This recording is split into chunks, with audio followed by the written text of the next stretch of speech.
Whoa! Just had the most incredible night out. Some dude screaming whoa all night. Currently in a hostel in Bogota recording introductions for this episode. Our current schedule is Cartagena on the 30th, Santa Marta and Barranquilla over the next 3 weeks for some shows, and to put the final touches on the actual bus. Just want to briefly thank Isaac and Patrick, our two compatriots joining us on the tour, for being incubated, working on their own projects, while also helping us build this project, build out our video, photography, and help with our social media channels. So huge thanks to them, especially visually and viscerally, right? So get your asses onto our YouTube channel at On The Bus Podcast, because the visual content from this tour is going to be nothing short of mind expanding. Mind expanding? Is that the best phrase? Well, expect some extra neurons to form when you watch, is all I'm saying. So yeah, hop on over to our YouTube channel for some additional content. And big thanks from my end to everybody who has contributed, everybody who has pledged, not just with the Kickstarter, but who continues to help support this podcast by shopping through all the different channels and means that we have it on the Bus Podcast. And you can guarantee, I don't guarantee anything, but you can make sure that we're going to have plenty of ways that you can go to support this podcast. Number one, big place, that is the Amazon portal over at onthebuspodcast.com. I know all of you, everyone shops on Amazon now. And if you don't, you're blowing it. But number two, when you go and shop through our Amazon portal, you go towards helping support this podcast. And it's been such a huge factor to where we are today. So huge shout out to everybody who's done that.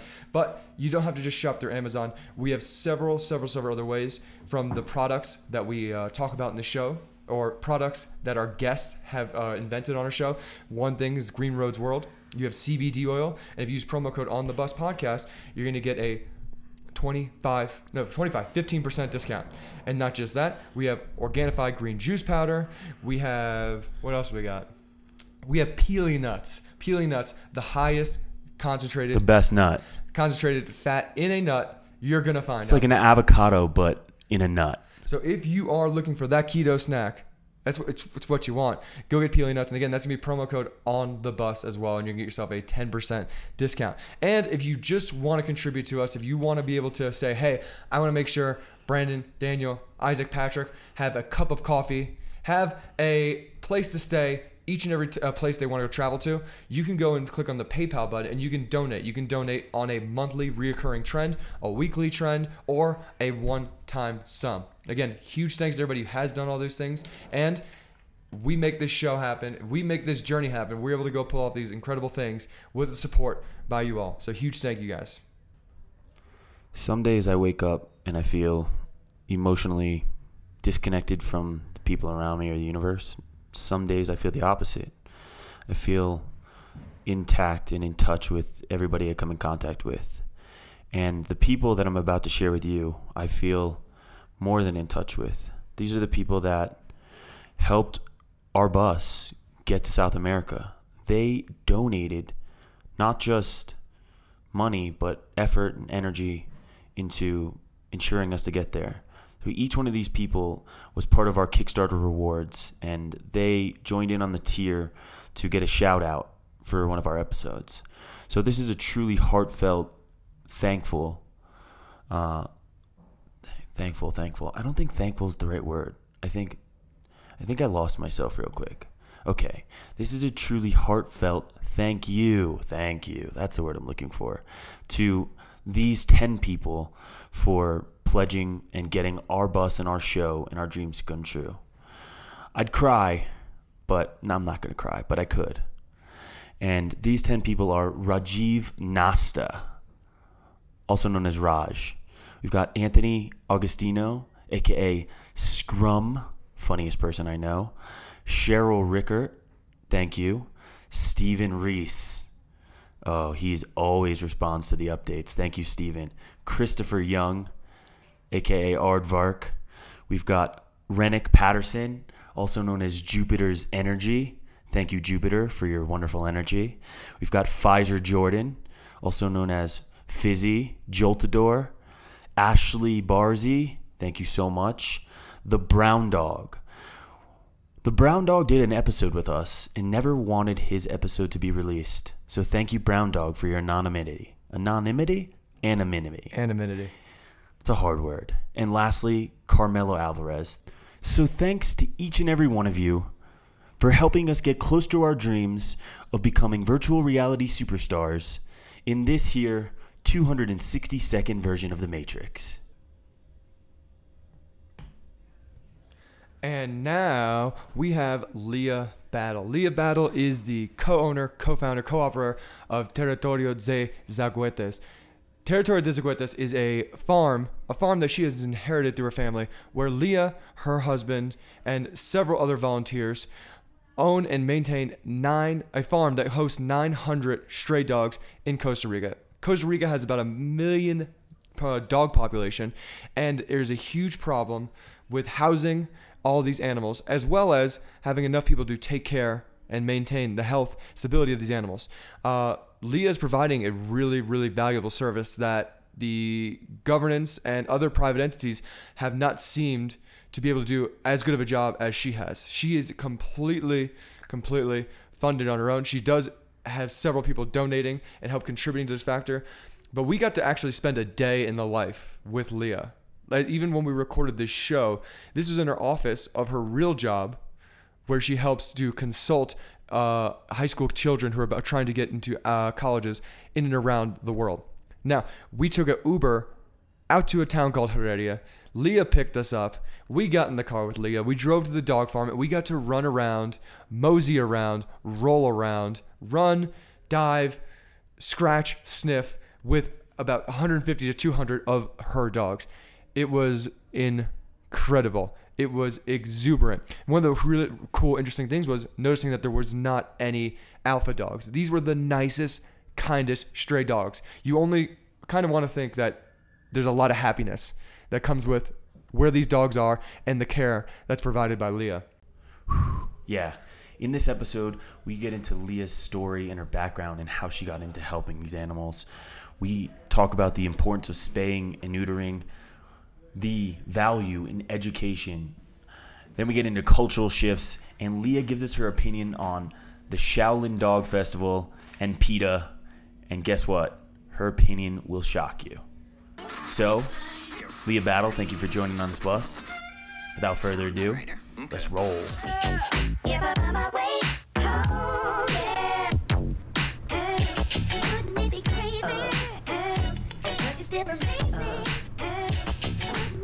Lya Battle, welcome on the bus. No, it's not your first time on a bus, but this is your first podcast. It is absolutely the first time I've ever been in something like this. Oh, we're honored Thank you, to be your first podcast. Thank We you. just got through with walking on your dog farm. And Right. before we go any further, little background on who you are. You are own this huge dog farm in Costa Rica, and it's a huge shelter for stray dogs in the country. Exactly. And we do it free range. They're not in cages, and they can live there for the rest of their life if they need to. So we're in no hurry of getting rid of them or lowering the number. And what is the number right now? How many dogs do you have there on site? Let's bring this a little closer. It changes daily, but it's over 900. And I think I heard Alvaro say 940 something last week when we were on the walk. I don't keep track. I try not to keep track, but it's around 900. Unreal. And we only got to see at least maybe 150. 100 about came on the walk with us. Probably 100. Yeah, 100, 150.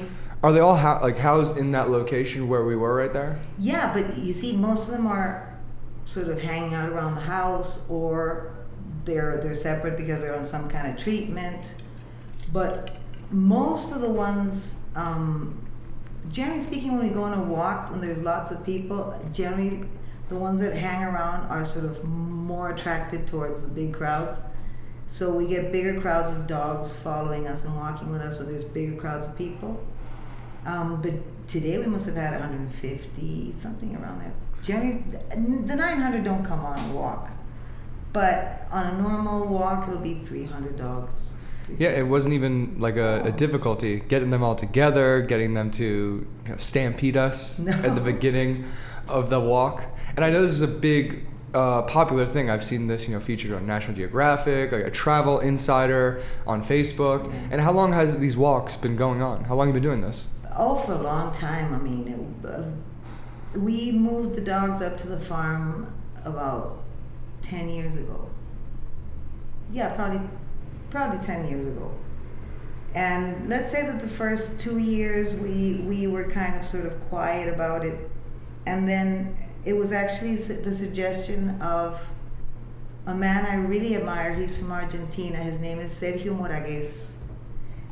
He runs or helps run a shelter in Argentina called Campito Refugio. And they have a huge population of special needs dogs. So they have on their sort of walks, but they don't do them as often, but they open their doors to whoever wants to come see them and sort of bond with the dogs. And they have 150 dogs on wheelchairs. And I've always loved that kind of sort of mentality. You stick with the animal no matter what, because it's not his fault. And he was the one who wrote in, and he said, "Why don't you open the farm to walks?" And I said, "Are you kidding me?" "No, I mean, the neighbors, the people, they don't understand." He said, "Listen, let them in. People who go all the way up there to walk with a dog are not the kind of people who are going to just tie up a dog at the gate. They're there because they like dogs, and they may need to sort of open their mind towards what a dog is. I mean, it's not just a pretty poodle. Dogs have all kinds of behaviors, and they should be exposed to as many as they can." I thought, maybe he's right. Maybe we can start a change with that. And that's when we started opening. Well, we do it every 3 months, more or less, one, and we were petrified. But it was small groups, and then I don't know how it became viral. I don't know. I guess people started posting videos, or I don't know. I don't know how it happened. And then all of a sudden we had huge crowds, and we didn't know what to do, and we were more petrified. But that's how we got to where we're now. It's just coincidence, basically. Now, before the whole entire, hosting these dog walks, I know you said you inherited this land through a grandfather of yours. And before that, what was your past with working with animals or rescuing animals? I've always loved animals. My dad is a biologist, and the grandfather whose property we were at was my mom's father. He loved animals. My grandmother wasn't the sweetest person, and she didn't like animals, so he never got to have dogs. I remember Mom telling me that every time grandfather abuelo came in with a dog, 2 days later the dog would mysteriously disappear, and it was probably my grandmother getting rid of it. So, did you ever figure out how she got rid of it? Sorry, no, wasn't my mom kind of hinted to the. Like she took it out back and shot her, or she just let it. We don't know. Probably let him loose. And Mom said, I don't know if she could. I remember Mom hinting to the fact that she could have poisoned them, but Mom didn't see it. It was just Mom. God. Mom sort of came to the realization that it was very weird. But Abuelo loved animals, and then so I came from that part. I think I take after my grandfather.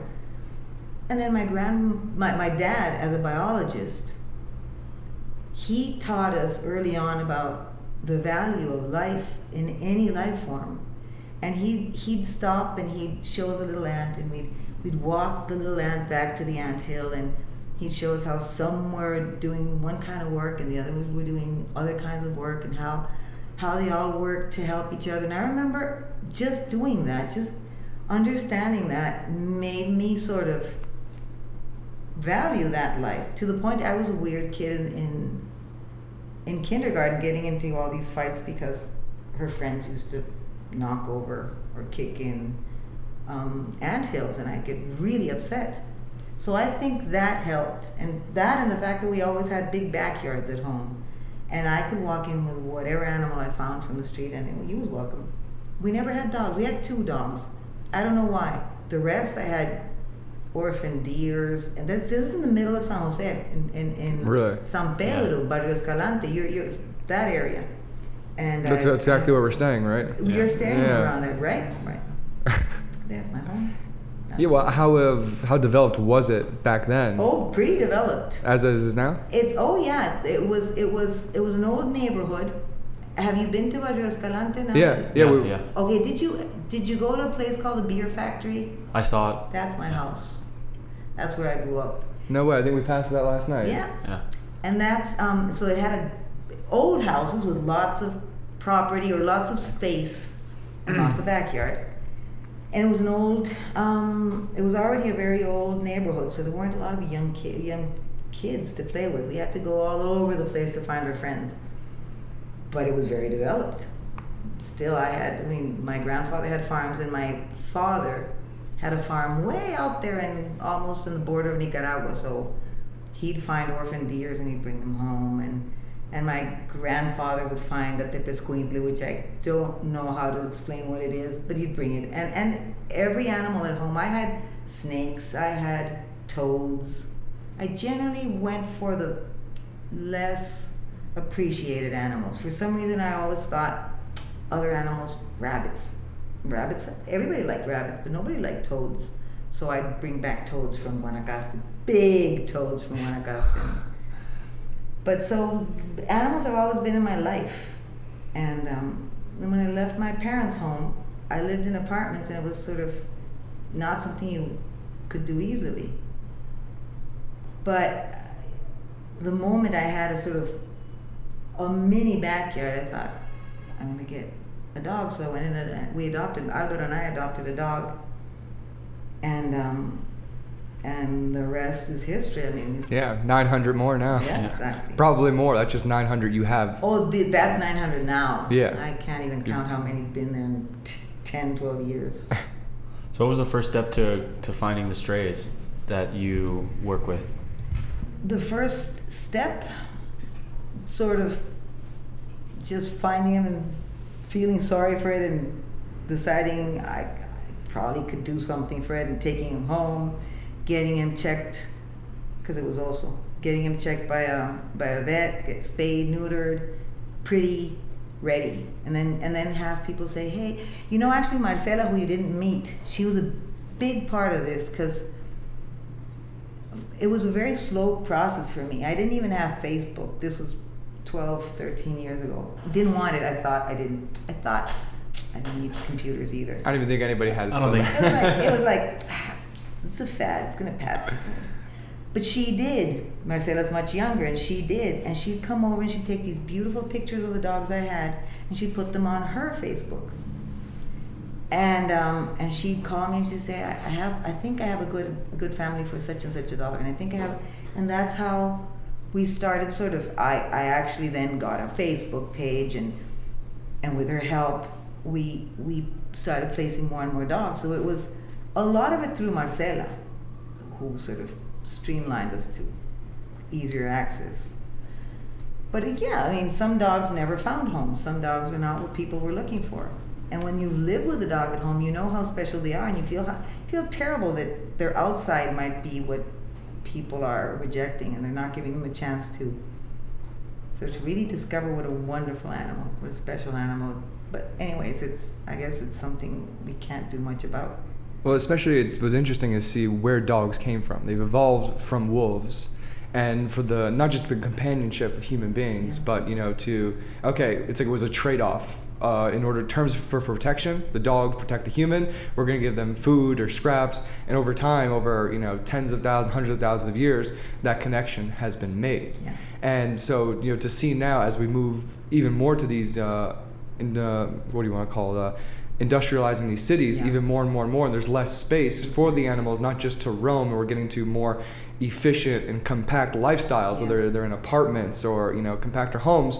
There's less place for these animals, and you can see that even in Costa Rica. You have a population of about 5 million, but you have a 1 million dog population. Exactly. And not everybody here is going to own a dog. Exactly. When you take in families. Exactly. So, but it's not only the problem here; it's a problem all around the world. Everywhere, Yeah. It's worldwide. Yeah, and if you can even see, like in Tel Aviv, I know this has been a practice for a few hundreds of years or thousands of years. There's a rat problem. Okay, let's throw a bunch of cats and now it's going to take care of the rat cat problem, and now there's a cat problem. It really seems like it's going towards being spayed and neutered. And we talked about this along the walk today, and I know a lot of people, are trying to get toward that trend of being natural. Mm-hmm. And how does that? Is there any conflict of people trying to say like we shouldn't be doing that? We're spaying and neuter is going to help save these animals and more of a place for them? Surprisingly enough, we have all this very natural and very sort of boho chic mentalities, but spaying and neutering and adopting is sort of the new generation, and they accept it and they realize, and they actually are all for it. And it's the other day I was listening to a kid, because he was about 20 something I think, and he was talking with a lady who came to the vet with her beautiful golden retriever, and they were talking, and I was sort of waiting for my turn, and they were talking, and she was saying he was saying that he had one as well, and that he could recognize that what she had was a female, because they're totally different to the males. And I was just sort of listening in on what they were talking about, and the first thing she asked was, "Oh, and have you gotten a cria from it? So have you reproduced it?" And that immediately sort of made my sort of hair stand on end. But I realize it's what a lot of people still think. And the kid or the guy said, no. I had him neutered. I had him neutered when he was 6 months old. And I thought, that's different. That's somebody who's grown up with a little bit of education, just enough to know that whether it's a fancy dog or a stray, there's enough out there that are never going to find homes. What the hell are you doing bringing more? Whether they're pretty or they're strays, or they're fancy or not, we don't need any more dogs. And I only see that mentality in younger generations. It's very hard for people I'm weird for my age. I'm 50. People my age or older are still thinking, but I want a baby I love my little dog. I want babies. And she doesn't need babies. Mm-hmm. But it's the newer generations, they're all for adopting. You see them walking down the street with this ugly little mutt, and they're proud. And the ugly little mutt has a beautiful handkerchief or a beautiful leash, and you go, that's the way to do it. Yeah, it seems like it comes down to education. It is. And I think that sort of the younger generations, they might connect with social media or some of these other elements where I know for us, we were talking about Facebook earlier, that your insider video came up on people's feeds, and just the simple things like that can help show people the potential for change if they can do something like spay or neuter their pet. Exactly. Well, what's fascinating was when we were just mentioning the adoption, or going after picking a stray dog, whether it's in the younger generation, because it seems like a dog's easier to throw away. A dog is easier to say, okay, well, I don't like this anymore. Mm-hmm. Whether you get a brand new puppy, from the dog store or pet store, and it's easy to throw away. It's easy to just get rid of. If I don't like it, or drop it off at a shelter now. Even you're in a place like this.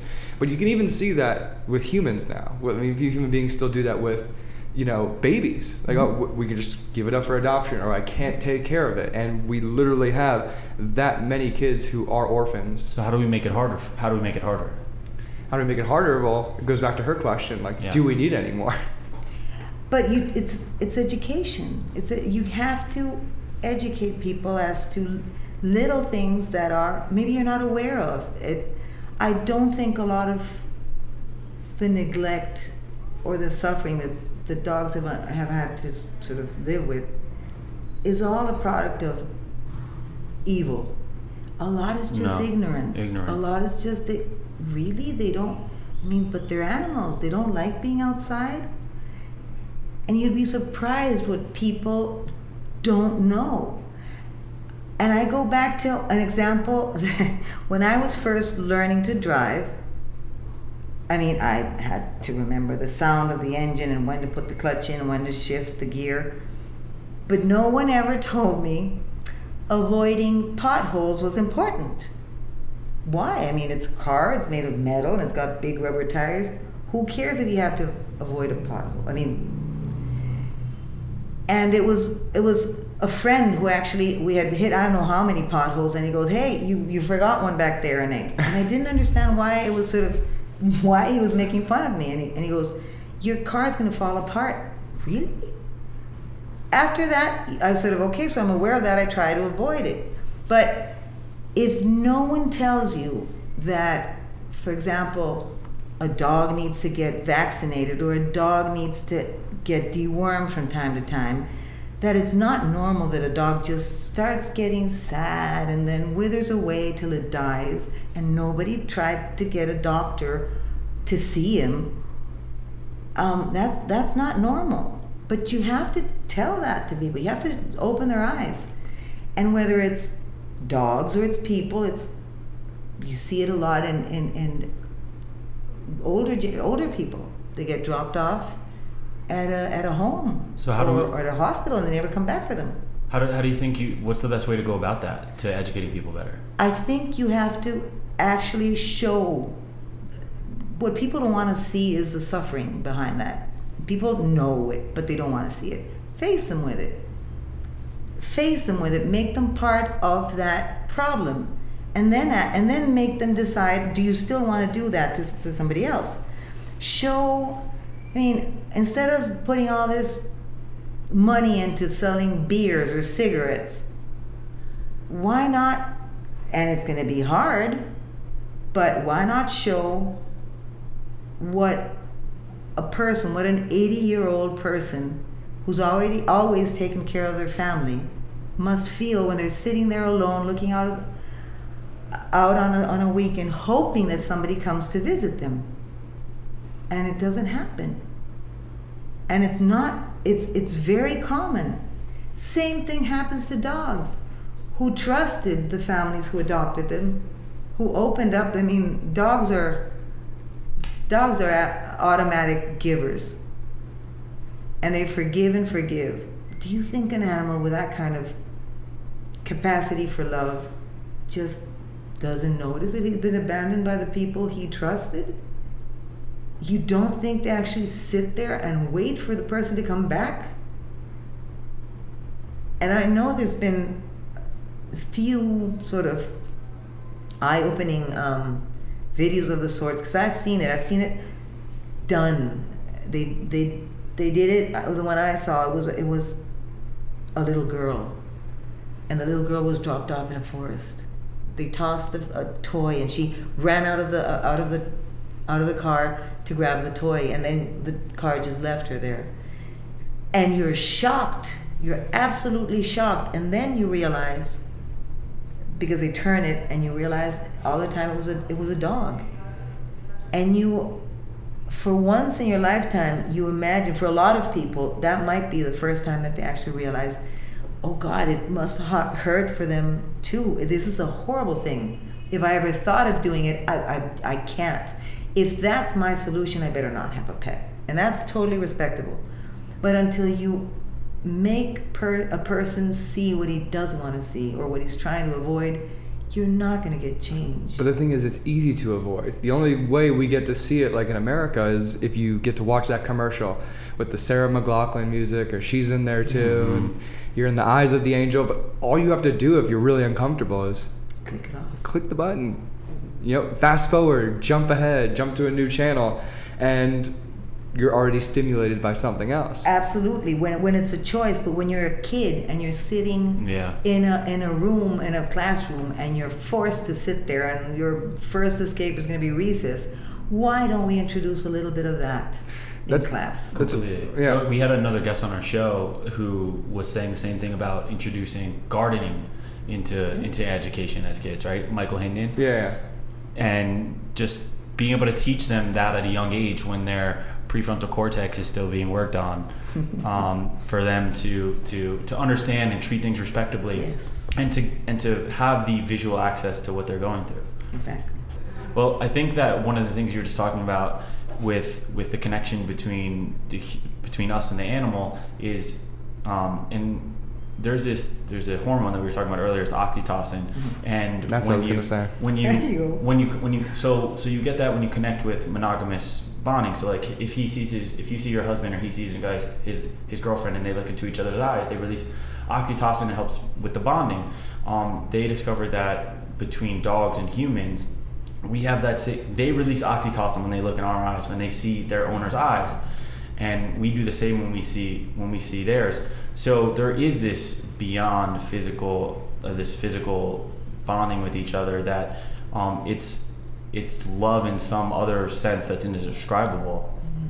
So it's almost like, how do we introduce that to people and let them know that this is something you're physically experiencing? This isn't just an animal that you can see in the street. This is something that loves the same way a human does. It's like literally the same. The same experience on both ends. Yeah. But you have to tell them, because there's still lots of people out there who go, no, but they're animals. They don't have the same intelligence. Intelligence doesn't always have much to do with feelings. But you have to teach it. You have to demythify this sort of, there is a connection, there is an emotional bond between animals. It's not imaginary. It's not that he loves you because you feed him. You saw the guys up at the farm. They all get fed at the same time by the same guys. It's not like some guys feed certain dogs. No. Those guys love those dogs. Those guys love those dogs, and those dogs love those guys. But not all dogs follow all of the guys. So there is a connection. There is a connection. The dog decides who he wants to bond with. You saw it with the dogs that followed you. There's something there. It's not just they follow you because you feed them. That's the old kind of mentality. That's the old kind of mentality that allowed for people to, to neglect the dog with no remorse, or to, find pleasure hunting acceptable. We have to learn, we have to evolve. Why do you think pain and suffering are such good motivators, though, for people? Like, it is the video that you were talking about, that the Sarah McLachlan, that's what motivates Eyes people. of an Angel. I hear it in my mind, and I'm literally saddened at this Yes. exact moment. But why is that such a good motivator?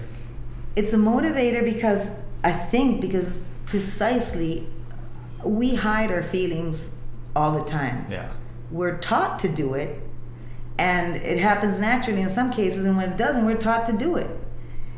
And that's not natural, that's not normal, that's not right.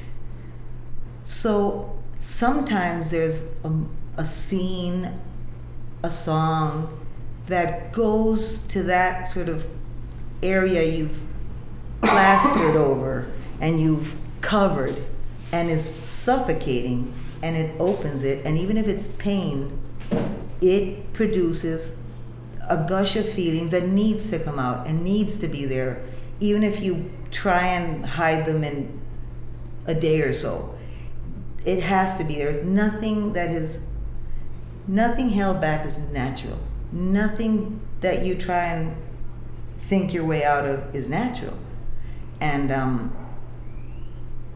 the simple fact that there's something that triggers it is, I think, liberating for your soul, and makes you grow. Pain makes you grow. Or just being uncomfortable. And we found ways to completely make ourselves comfortable all times, every second of the day, no matter what. So we avoid uncomfortable. We don't even want to talk to each other because it might upset me. Even you see in politics in the United States, people just don't want to hear a conflicting idea or opinion. And this is something even, just talking about the care of another being or on the planet, who we actually can see through studies, like actually cares and has the same feeling as we do. Yet we can look at it and easily shove it out the door. It's crazy. But if you do that and you get comfortable doing that, you're going to do the same for your fellow humans. Yeah. So by letting us sort of comfortably get rid of our true feelings or hide them, because we know they're wrong. In the case of animals, you're just becoming a smaller and smaller and smaller person, and you're going to be just as small to the next person near you. I mean, you can't be cruel to an animal and not be cruel to a human being at some point in your life. Well, this might be a sore spot, but the Shaolin Dog Festival where they Yes. What's your take on that? I try and see it. I mean, cultures are so different. We have to respect a lot of. I know it doesn't come out of evil. It's not like it's an evil culture. I choose to think that, and I know it's true.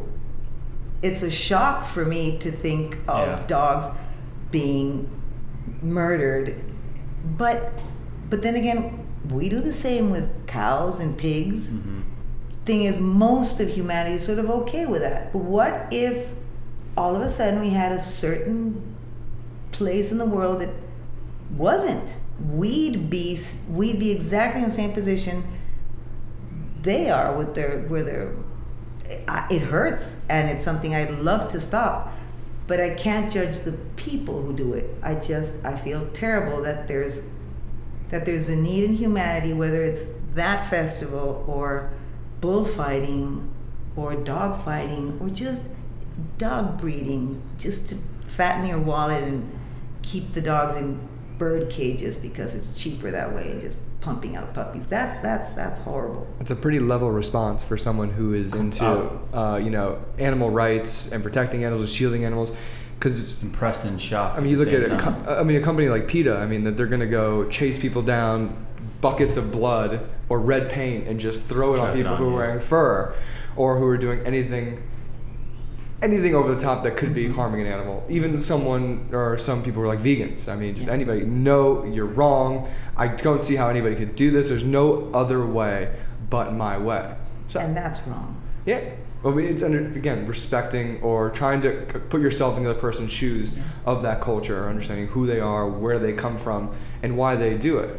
And next thing I was going to ask you was, you see the Mesoamerican or indigenous population having the background with dogs being in this area for tens of thousands of years, and then not just breeding and eating dogs for the longest time, or using them for hunting. Mm-hmm. And then you see in colonialism, especially the Spanish population in Central America come in. Is there any difference in the feeling towards, because much more people would be, say, if they're Spanish colonized? I don't think there's much of a difference in the treatment. I think it's because it's basically the same scale. For the longest time, the animals were kept, maybe they were fancier animals, but they were kept for production, consumption, I wouldn't even say companionship. It's like the way the Indians used to have buffalo, right? They would herd them, you kill what you need to eat, you wear fur when you need to wear it, and you also have them herd. I guess we do the same thing with sheep. Yeah, I mean, but there's a certain level of respect. If this is going to be your food, you don't mistreat it. The dogs, I think and you see it a lot of why is it harder for me to find families like the ones I want? I want families who love their dog, or love the dog they're adopting from me like a family member. That no matter what happens, he's part of their family or she's part of their family. And it's very rare. It's very rare. It's not so rare in North America, Canada, in cultures that have walked off farms much, much, much earlier than we have. If you look back to Costa Rican sort of ancestry, most people have at least a grandfather who either grew up or spent most of his life on a farm. So animals there was this primitive perception that animals are here on this earth for us, mm-hmm. for our use. There's a religious take to that Yes. too. I mean, even Yeah. Absolutely. in It's the- given. God gave them to us. What? So, I think the shorter the lapse of time, the people have been in that kind of mentality, like Costa Rica, for example, animals are still kind of backyard companions. And if he dies, he dies. We get another one. Or if he gets sick, I'm not going to invest all that money in fixing his leg and just shoot him. I mean, it's still common because we're still too close to that agrarian community. But go to the States and see people who have jewelry for their dogs. Maybe it's an extreme. Maybe it's not the healthiest. raincoats, shoes. Yeah, it's wow. And I don't know. I'm not the kind of person. I don't agree with that. Don't humanize your dog. I've seen dogs being treated like humans, and they enjoy it. And if you give me a choice between the dog that's ignored and relegated to the backyard and to eating scraps, or the dog that has his own bowl and change of outfit every day, I think I'd rather see that second one. What's the background check that you do on the people that are potentially adopting, if any? Basically, first thing we do is, okay, where do you live? Because I'm flat out maybe. What are the red horrible. flags?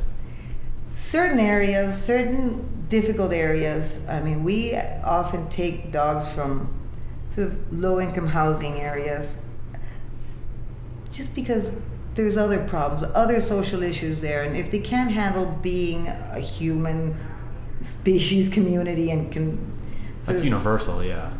it's hard to think that they're going to be more decent with an animal. So I know there's exceptions, and I've had lovely people from backgrounds like that I've had to sort of swallow my words, but most of the time I'm not. And I'll tell the person, listen, I'm sorry, but I pick up on an average 10 dogs from your area. I don't want to put one of mine back in your area. Mm-hmm. And you may be the best person in the world, but your house is not infallible, and he could get out. And I know that if he does get out, maybe your neighbor is one of these lousy people who have their pit bulls or Staffords just to fight, and that they take any animal they find on the street for practice. And it happens all the time here. And I don't want one of my babies to do that. Yeah, I think you said, like, as many dogs as you adopt, you see half as many come right back to Exactly. you, whether, especially a puppy. And I know you try not to have or house that many puppies just because there's already so many strays that you have in your possession. Puppies are very easy to fall in love with, but if you're not the right kind of person, you fall out of love just as easily. So background checks, well, we sit with the person, we talk with the person. I'm interested to see if they own their own home. If they do, it's much easier for me. If they don't, I can't sort of just say no, because most people rent. But I do make it very clear that should their landlord have a change of heart, please bring him back. Don't even ask, bring him back. I don't ask you. You just have to show up and say, he's here. Even if you can't bring him back, I'll go pick him up. But don't give him to anybody else. And we take down their information. We do background checks the first months when it's the most sensitive and they're really not still madly in love with the dog and they might want to bring them back. Say, hey, how you doing? And that's the most we can do. We've had pretty good experiences, but even doing all that, we've had our bad surprises. So it's without a law that punishes somebody for that sort of maybe insignificant to other people, but it's very significant to us. I mean, for that sort of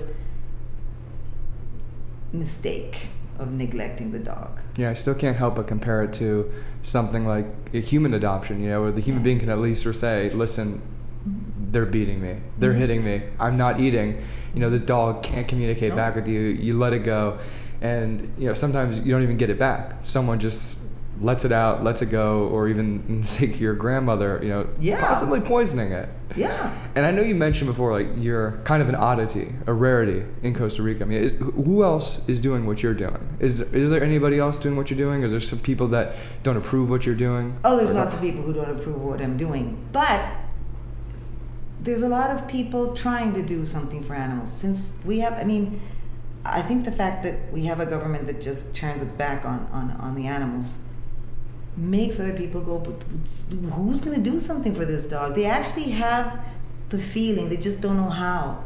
So sometimes they call and they go, listen, there's a dog in my neighborhood and he needs help. And I go, can you help him?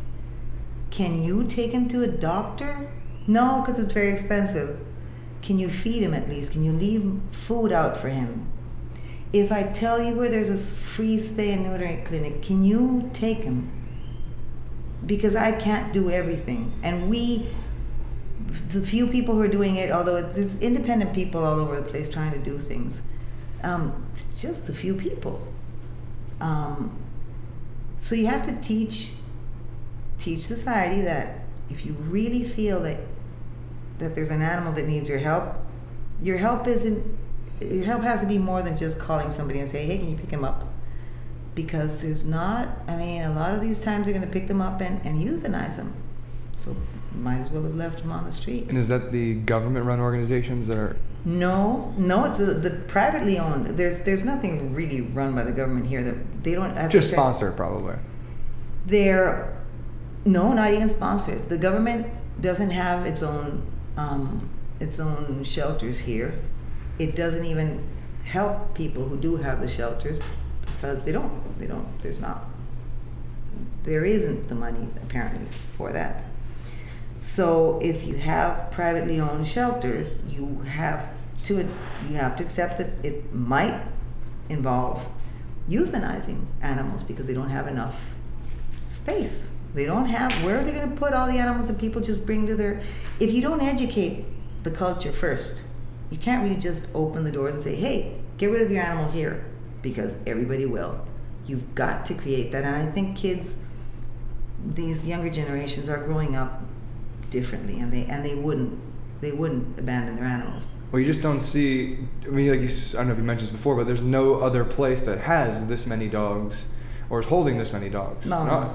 So, if you're obviously experiencing, you have to turn some away because there's just a constant influx of them coming in, or people returning the ones that you're already trying to readopt. Yeah. And, when these dogs go to these other facilities, what's the report after that? Do they go anywhere, or are people adopting from those places?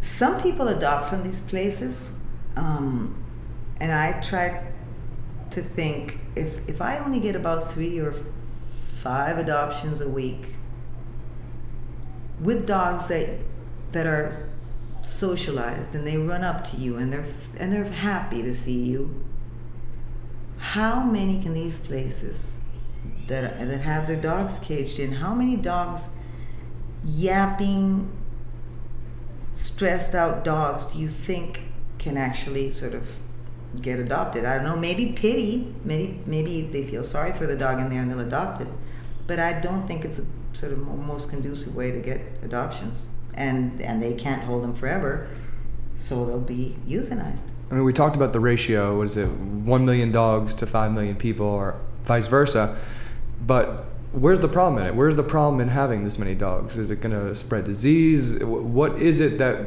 spaying and neutering, where it's going to be maybe a call into the government or call into more people to want to call to action to take care of this, whether it's adopting these animals, spaying and neutering, making facilities where we can house these animals. What is it going to take for this to happen? Is there anything that having too many dogs can lead to? Well, I guess you could say disease, although I think dogs die of that disease before they actually transmit it to humans, at least in countries like this, like Costa Rica, and I don't know. But to me, the biggest problem of having so many dogs is that you become numb to the suffering of these animals. Yeah, they become part of the background. They become something you can just look through. Everyone else is doing it, right? Exactly. And if you can do that with a dog, you'll do that with a homeless person, you'll do that with an older individual, you'll do that with maybe a child with special needs. You teach your body and you teach your soul not to see that there's suffering. There are creatures around you that are suffering. So I think that's the worst thing. The biggest problem of having all these animals on the streets is people just become immune to their suffering and they become uncomfortable. So what you're saying is a cultural shift is needed, more than something tangible, more than a governmental shift, more than sort of redirection from a space law regulation. I mean, it's very, you know, it's very difficult to create a cultural shift, right? I mean, you can look at racism in America, which is a huge topic right now, right? And how it's pervasive on social media, but there is a cultural shift going on in America. It's being used through social media. Right? It's definitely... Well, because it's like when I just asked you now, is there something that we could, you know, make a call to action? Listen, if there's going to be this many stray dogs, we're all going to get a certain disease and it's going to negatively infect us. But, you know, we're talking about on a cultural level, just in the way you treat, you know, and connect with, you know, another species on the planet, that you're over time going to negatively have a negative connection with your own species. Yeah. So again, it's a whole cultural thing, which is so much harder to impact on the population. This kind of media attention, but any media attention, I think, is the best way of potentially infiltrating it, right?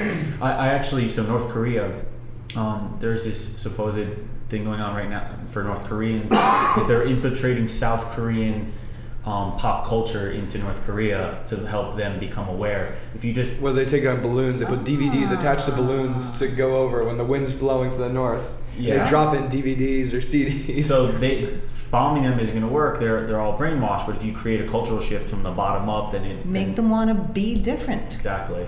So there's something out there. There's something potential, something going viral. I think I read that you had you were giving kibble bits through Facebook likes. Yeah, we that's how it started. Now they just kept donating. Super Perro, which is it's a local company. It's pretty big. When we started, it was called a Unique Breeds campaign, and we were trying to have Costa Ricans realize that a stray or a mutt actually has lots of breeds. It's not that it doesn't have a breed; it has more breeds than your purebred animal has, and try to educate them towards the value of having a dog that isn't purified by inbreeding. And through that campaign, they started with the kibble help, but when the campaign was over, they said, no, we're going to keep helping you. These people give us 60% of what the animals eat. The animals eat over $600 a day. And they cover 60% of that. And for that, I'm forever grateful. I mean, yeah, being out there in the media can only help, I think, to an extent. Can only help. There's another element you were talking about is like campaigning, getting corporations, getting big companies to take action and be involved, holding corporations socially responsible for, not even holding responsible, but just, you know, they gain tons of value in creating social sustainability through it creates, you know, company culture. Company culture is extremely valuable, like Tom's Shoes or other types of and that creates awareness for not just you wanting to buy the product, but for what's behind the product, the creation behind the product, the dogs that are eating the food, that take care of you every day and guard your houses, especially if you're Costa Rican. It doesn't matter for us. Dogs don't really guard their houses in America. No, but here they're barking and creating noise and protecting people. Yeah. So, I mean, it's really incredible. It'd be more incredible if other companies would get a hold of something like that, I think. Especially when so many corporations have sway over what happens and what goes on in politics anywhere in the world. I mean, they sponsor and make sure bills and laws are written a certain way, giving politicians a certain amount of money. So, I mean, I tell people you really can't vote with your dollar anymore. You know, people think, well, I'm just not going to go buy this. But, I mean, how much are you going to sway that company into doing it unless that company is actually backing what it is you're doing? Yes. So it's literally going the other direction. I mean, all of this and all this change and what we're talking about right now, yeah, it's hard. It's hard to get a bunch of people, a bunch of big companies to realize that. Very, yeah. But I think we have to sort of, it's positive reinforcement. Teach children to have different idols, to have different, I don't know, to look up to different figures. Yeah. Look at things because, or value things because they do good, not because they're cool. For example, Tom's shoes. I don't know. I mean, it's helping kids. A lot of people might just wear them because they're trendy. But there's something that gets ingrained in your mind about the fact that I want to be somebody who does good for other people. I write application essays for children, for guys, for kids. And in 20 years that I've been doing this, you hear their goals change, and there's lots of people who want to change the world. It's not just be the best lawyer, find a cure to cancer, which is utopic, but they want to change the world. They don't want to become great themselves. They want their greatness to create greatness. But you have to teach that. Cultural shifts can happen through school.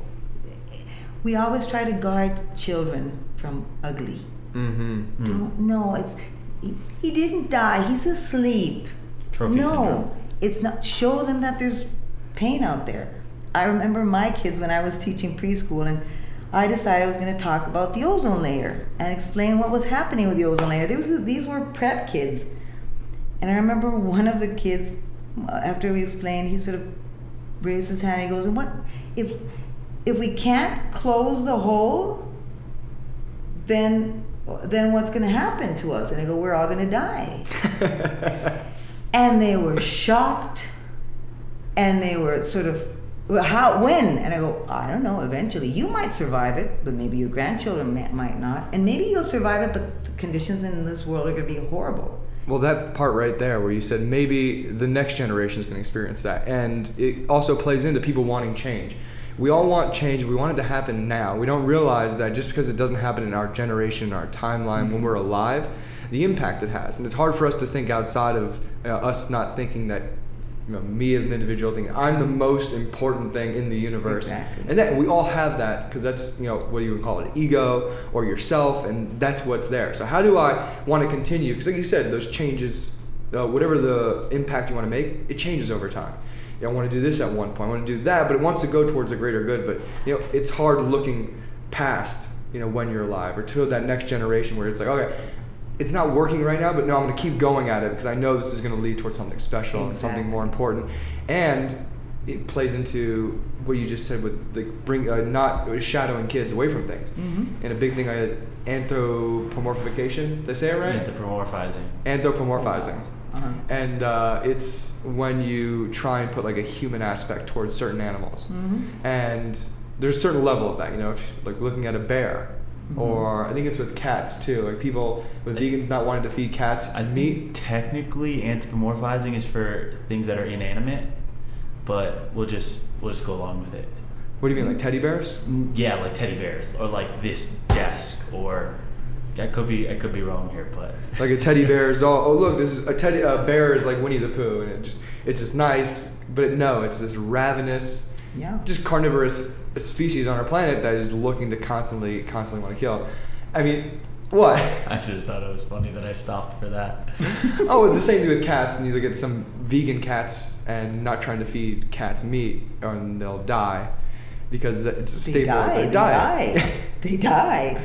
But just again, wanting to deny the fact that this is what happens, this is what you need to be a species on our planet. It's as long as we still think that we are number one, and that I'm the most important, and that my truth is the only truth, we're never going to change. That's why I think opening your heart to an animal sort of breaks down a bit of that, because when you can love something that you consider is beneath you, and when you can suffer and you and really care for that, it makes you realize that maybe you're not number one. And it's what you said. I mean, this society is creating all sorts of ways to make us feel less uncomfortable. So if I don't want to talk to the person on the flight, I'll just put my earphones on, and I don't have to. And if I don't want to talk to the person on the phone, I'll just send him a little message on the phone. Why? I know, I understand, because I don't necessarily like people very much, but we learn from each other, from the interaction that goes on. We can't close ourselves to what we think will be uncomfortable, because we learn from it and we grow from it. So is pain. We have to go through the pain because we grow. But I think the biggest problem with this sort of where we're going now is we are becoming sort of this, let's say, self-sufficient. Each person is his own world. Some people don't even have a job with other people. They work from their house. And if we just let that be our comfort, we're going to be a hard species to survive. And we're going to be if we've already harmed most of the species on this planet, wait till we don't care about each other. Wait till we've lost that connection. We're just going to do away with anything that breathes here, and that's going to be the end of all of us. What could you give then to people? Because it seems like it's not just, okay, what are 3 ways to take care of animals better, but like, what are 3 ways, or just one if you could think of, to get people to be a little more uncomfortable? What would you start with? With anybody. Would just, like you said, it starts even with being nicer to each other. One thing, respect that the person next to you may not have the same priorities you have. May not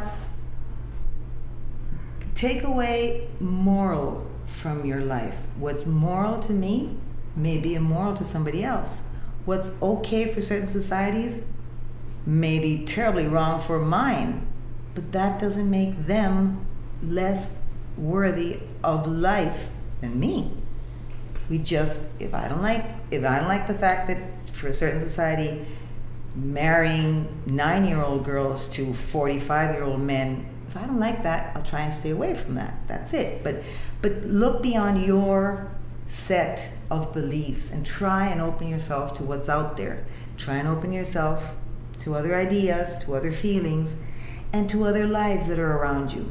Other lives that are not human. Lives that may need your help, or you might need theirs. But you have to be humble enough to know that you are not the center of the universe. How is the health of the dog farm? How's it going? Is it going to keep going? I hope so. I hope we can get it working to a point where it works on its own, where anybody can take over and just keep doing what we're doing. I hope to see more people try and replicate this. Not necessarily here, maybe at a smaller level, but have people understand that there is an option. If you can fund shelters with millions and millions of dollars, and these shelters just hold dogs for certain days and then euthanize them,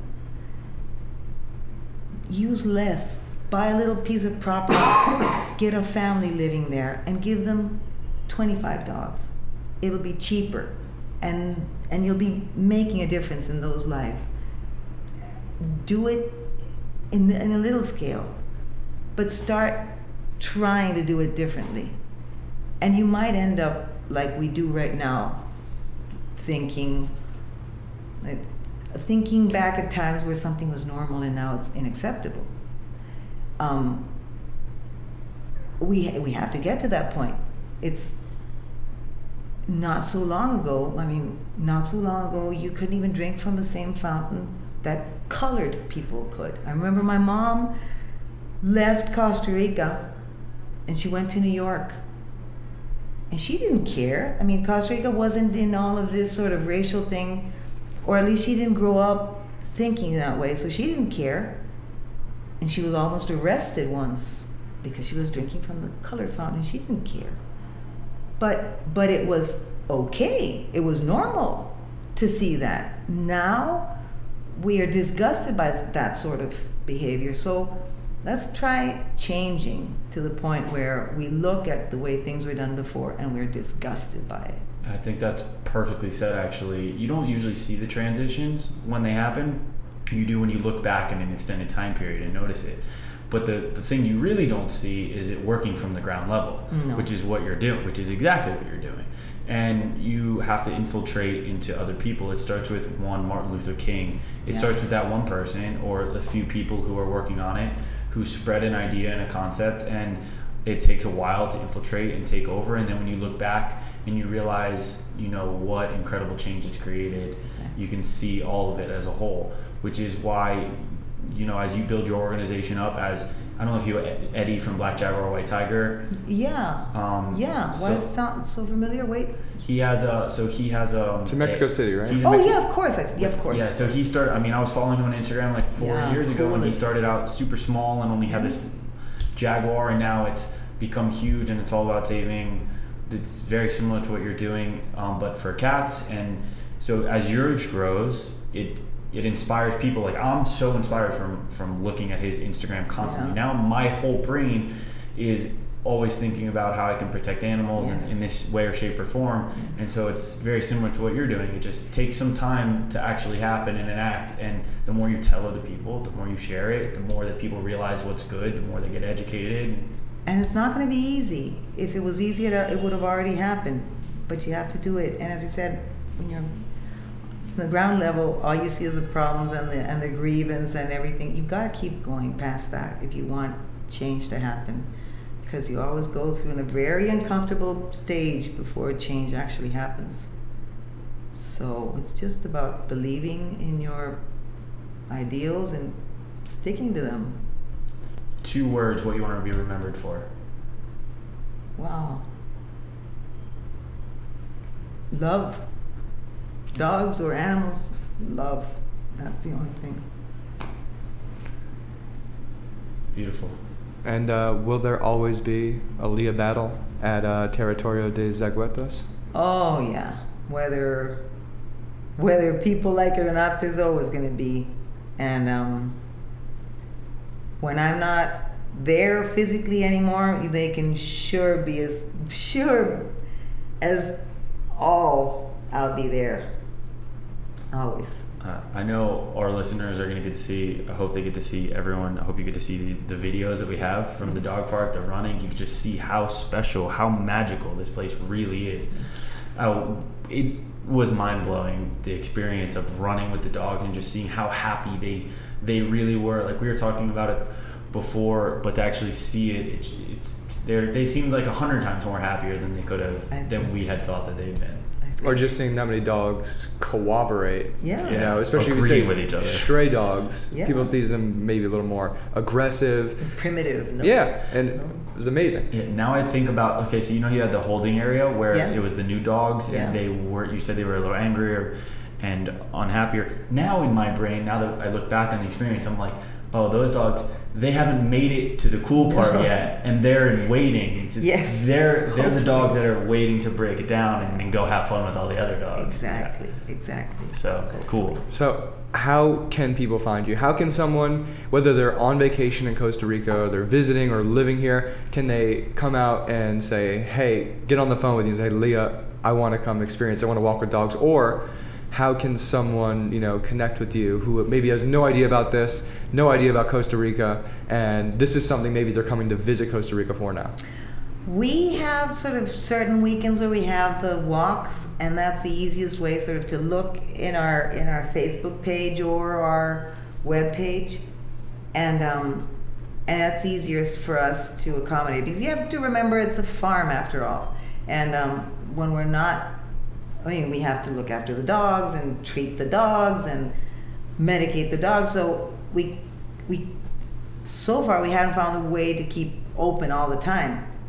So there's certain dates that we'd love people to come and visit. You can log on to our Facebook page, which is Territorio de Zaguates, We just made it sort of international, so I think if you're in the States, you get only English and not cases like so-and-so's little dog is lost in Moravia and not much you can do in Florida. And we have a web page, and you can stay connected to us. Let us know you're there. Let us know we're not crazy. You approve. I mean, a lot of people don't understand this, but it's important to know we're not alone, and that people agree with what we're doing, and that people will support what we're doing.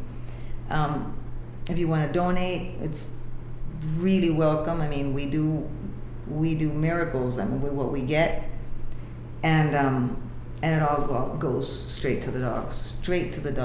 And I think you saw what's around there for humans. I mean, there's nothing there for humans. It's all, anything that comes in is for the dogs. So, I mean, you even have a staff and a team there now. I mean, that's it. It's the staff gets the salary. We don't get salaries. I have to work here, and I work for them to have what they need. And one of those places people can message you to volunteer as well? Yes, on the web page you can do that. Okay. Facebook is easier for me, but I know that certain publications just get lost under the other ones, and so the web page is easier that way, so you can keep informed. I know now you're going to check your Facebook Messenger, because this connection wouldn't have happened today if you did not check it.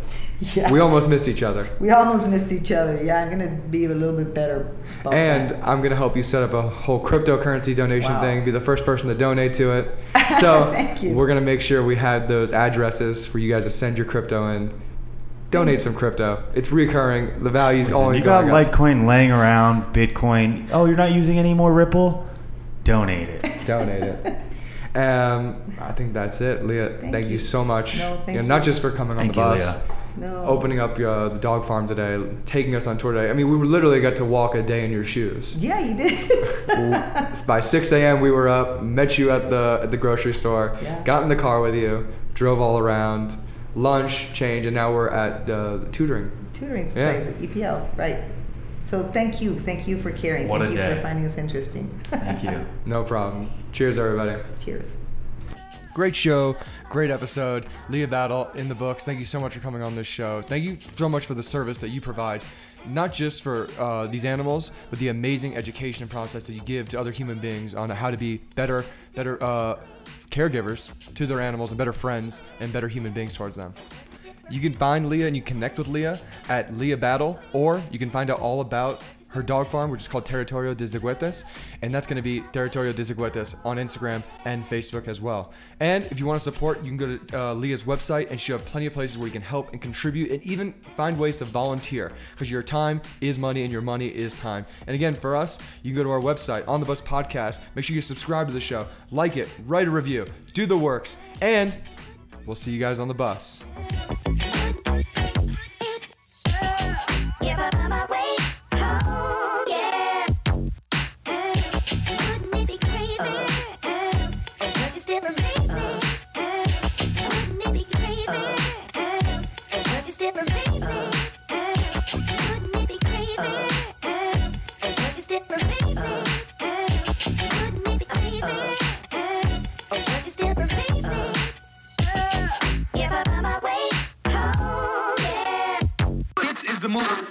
For those who